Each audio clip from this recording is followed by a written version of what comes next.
Happy Father's Day to all you dads out there. Whether you are a brand new dad or a veteran pro pulling double duty, here are 4 financial tips for all you awesome dads. Let's get to work.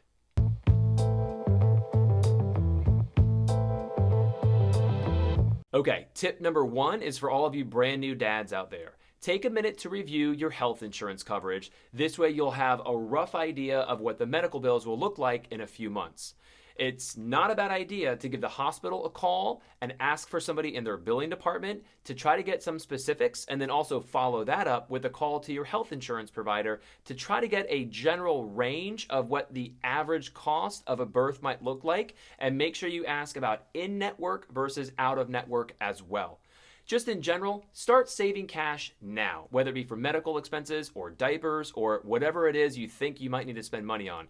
Kids and diapers aren't cheap. Also, wouldn't hurt for you to do a little light reading. Here's a book by Meg Meeker called Strong Fathers, Strong Daughters. Great book. She also wrote a book, if you're having boys, called Boys Will Be Boys. At least I think that's what it's called. Great author, great book, Strong Fathers, Strong Daughters. Highly recommend it. If you can afford it, start saving money into a 529 or into a prepaid account, or if that's not the route or the path you want to go, maybe start saving into a custodial account or just a generic brokerage investment account. That will give you a lot more flexibility of what you could invest in it. It will also give you a lot more flexibility of what you could spend that money on. Tip number 2. When your kid transitions from daycare to public elementary school, it's going to feel like you got a raise because you won't be spending that money anymore. This is the perfect time to use this transition period to hone in your behavioral financial skills and your budget. Don't spend all of that money on something else and try to capture and save as much of it as possible. Remember, it's not always about how much money you make, but how much money you keep. Also, by now, if you haven't gotten life insurance yet, what are you waiting on? Get some protection. Sometimes your group coverage is enough, and sometimes you don't have any group coverage. Look into it. Tip number 3 is for all of you veteran pro dads out there. Start to have money conversations with your kids as early as possible to help get them prepared. If you're not sure when to have those conversations, wait for them to express some interest in learning more about money or how money works. Then, as their maturity grows and improves, start to include them in more money conversations and budget conversations.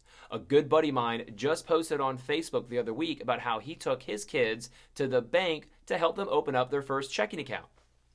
Beautiful. Tip number 4. Remember how I said start saving for your kid as early as possible? Well, if you did, then maybe you have enough money to afford an investment property by the time your kid turns 18.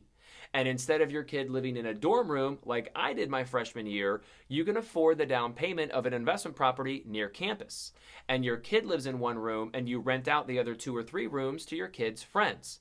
This will be your kids' first exposure to house hacking and building wealth. Okay, since it's Father's Day, I thought it would be fun to give my dad a call to see if he has any financial advice to share. He works from home, so hopefully we can catch him between meetings. For all of you that know me to be a long-winded talker, you're about to realize the apple doesn't fall far from the tree. Let's give him a call.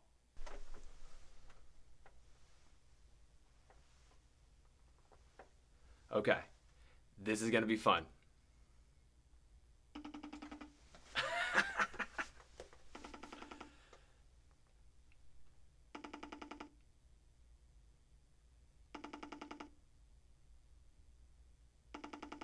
What is he doing?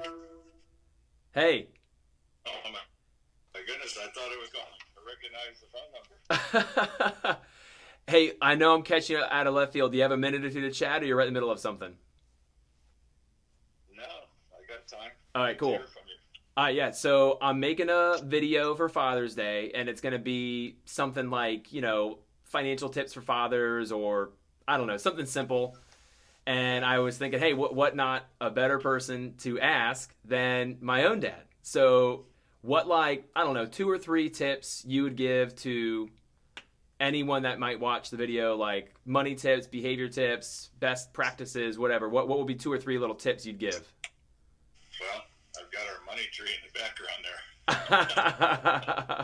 Our beautiful wife just put it outside for a little bit of breeze. I don't know. Let me think for a second.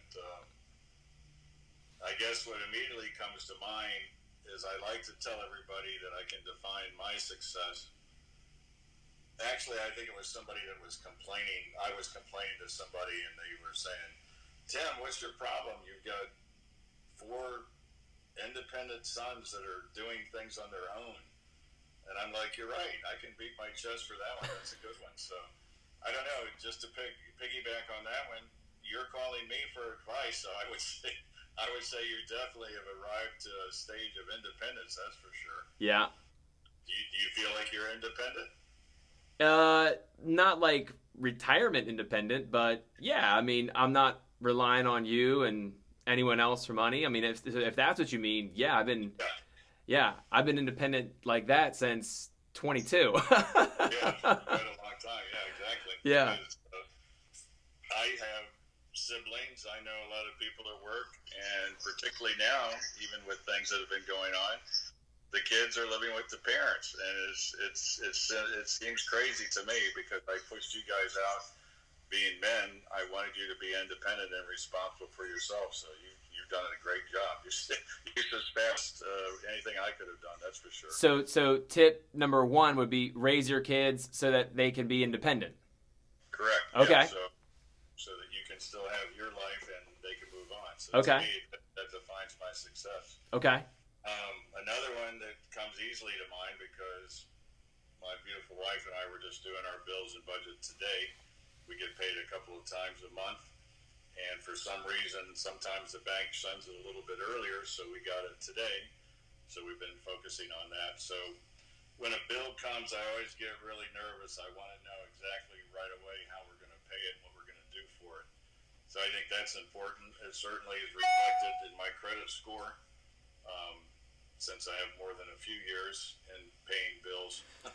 So paying bills on time. Okay, paying bills on time. Okay. That's so important. so raise your kids so that they can be independent on their own, and pay your bills on time. Okay. Right. And then I really like Dave Ramsey's approach, which I'm sure you're doing with your own family, and I'm excited to see each one of you kids do it. I mean, with 9 children and 21 grandchildren, I know somebody's going to come through on it, that's for sure. But we raised you guys to save a little bit, spend a little bit. But I like how Dave Ramsey puts it. If you get not an allowance, but you get a commission to live at my house because you're certain things that we're expecting you to do. But if you made $5 on a lemonade stand or mowing a neighbor's lawn, then you take $1 and you give it away. You take $1 and you save it, and then you've got $3 that you can spend. And if you build that up, then over time you have enough money to buy a car. So I think saving and paying yourself first, those are certainly key. Okay. So pay yourself first, give, save, spend. Raise your kids well so that they can be independent and move out. Yeah, right. and pay your bills on time. Yeah. Those I are don't know what the kids would say because sometimes the parents got to move back in with the kids anyway. It's the circle of life. Yeah, it's a circle of life. Exactly. Well, hey, while I got you, I'll give you 2 good things that I got from you. I wouldn't say these are necessarily always about money, but just good life tips, that I got from you that I always took through into my professional life. One was get to know your boss's boss, and not like schmooze them or network with them, but just if you see them at a company function, just say hello. Good eye contact, good firm handshake, and just get to know them. Just ask real casual questions, but get to know them. Because that you never know when that could help you. And then the other one was just more about like perspective. I love I don't know why you always use New York in your example, but you've always said that there's more than one way to get to New York. You can take a bus, you could walk, you could take a plane, you could ride a bike, right? And then you could take a jet. There's and I think as I think through that, it makes me think through just perspective of how people sometimes go from A to B and they try to maybe take different paths of how to get there. But, from a finance perspective, everyone's just trying to enjoy their life, save for retirement, and, people go about getting that different ways. So perspective. Yeah, that's good. And thanks for reminding me of that. I mean, I think it is. I think it is cool because everybody's got their own journey, and sometimes as a parent you have big expectations, but everybody's got to do it at their own pace and their own journey. And your boss's boss, you can always do a quick test. If your boss comes to you and says, "I was talking to my boss and he said Kyle who," then you know you probably don't know him. All right, cool. I'll use all that for the video, so I appreciate it. Thanks. And happy early Father's Day, and thanks for all of your advice. Thank you. Happy Father's Day to you, Kyle. All right, love you. All right, love you. Bye. Bye bye. Sweet.